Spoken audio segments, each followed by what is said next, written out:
So you may no longer be triggered, but that doesn't mean that you have forgiven. There is a difference between having an emotional reaction and forgiveness. So let's talk about it, friend.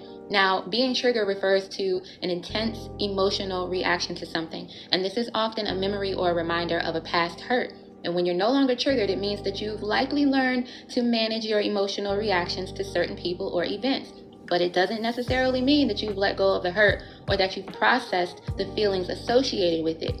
It could simply mean that you've desensitized yourself to the emotional response or that you've learned ways to cope.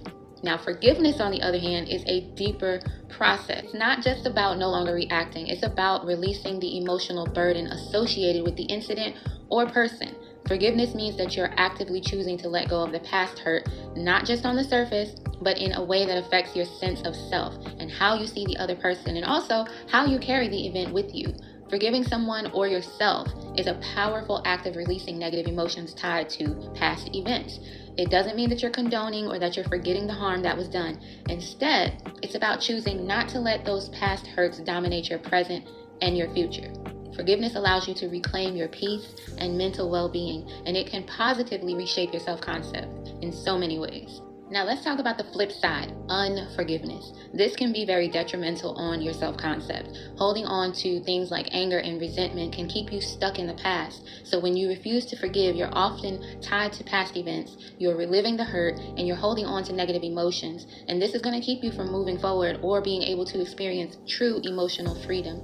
Unforgiveness also lowers your self-esteem. So resentment and anger often make you feel victimized or powerless, and this can directly hurt your self-worth. Negative talk is another effect of unforgiveness. People who are unforgiven, they tend to have a lot of negative inner dialogue. They're constantly replaying the betrayal or the hurt, and this can negatively affect how they view themselves.